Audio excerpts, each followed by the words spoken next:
Hi! Hello mga Mima! Welcome na naman sa panibagong araw ng The Aldemos family. For today's video, show my recipe na naman ang ibabahagi ko sa inyo in two-way.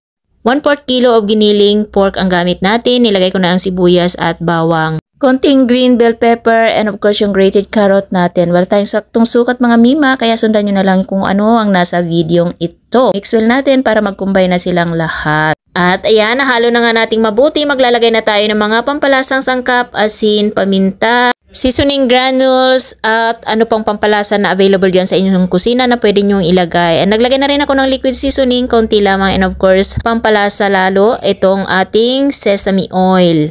Lalagay na rin po tayo ng isang itlog. Medium lamang itong gamit ko, pero any size I will do. Mekos-mekos again para talagang totally mag-combine na lahat ng mga nilagay nating sangkap. At after that, maglalagay na rin tayo ng 2 tablespoon of all-purpose flour and half tablespoon ng brown sugar para mabalance yung lasa. And again, imekos-mekos natin ulit yan mga Mima kasi meron pa tayong mga inilagay na mga huling sangkap para mag-well combine na sila at mag-well blend na dito sa ating siomai mixture.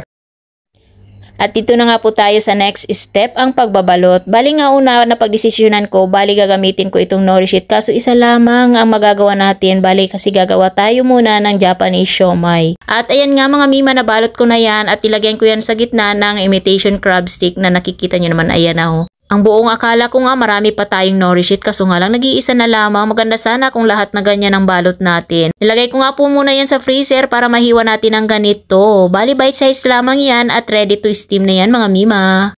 Yan po yung sinasabi kong two-way. Ito yung unang way natin, yung binabalit nga po sa Nourish It na parang Japanese siomai. Ayan nga, at after ilang minuto na steam na nga natin at ready to eat na. Kulang na lang talaga yung ating garlic sauce or ang ating chili sauce. Pero pag mga bata naman yung kakain, okay lang na wala yung garlic sauce or chili sauce. Eto nga at nakakatakam, naku, kakaunti lang kasi yung Nourish It natin. Nag-iisa na lang, kaya yan lang yung gawa natin na Japanese siomai. O diba, pwede lang natin gawin sa bahay. At ito na yung pangalawang way natin mga Mima. At babalutin na nga natin sa siomai wrapper yung mga titirang siomai mixture. So ganyan lang, sundan nyo lang yung nasa video kung paano natin gawin at paano natin balutin ang ating siomai dito sa siomai wrapper.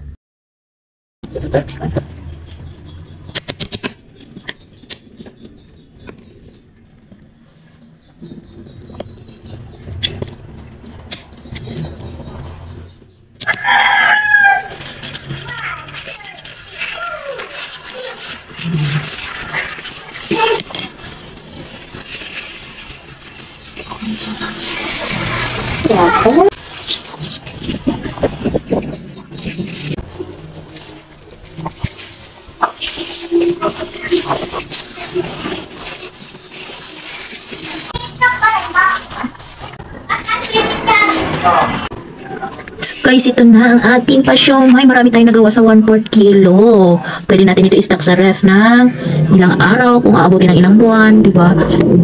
Marami na kaysa bibili tayo, hindi natin alam yung mga sangkap na ginamit o yung karne na ginamit, kung frozen or fresh pa ba. Kaya gumawa na lang tayo, alam pa natin na malinis at of course masarap.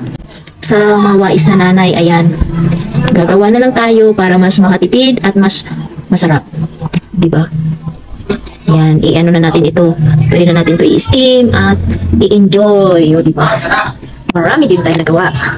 Okay guys, that's it. Di pa natin lulutuin tayo ngayon kasi meron pa tayong merienda. So, i-stack muna natin ito sa ref. Ganun talaga ako mga mami. Nag-i-stack ako ng pang-stack ng mga bata sa ref para pag anytime na nanghingi sila, meron tayong maluluto. Mailuluto agad-agad.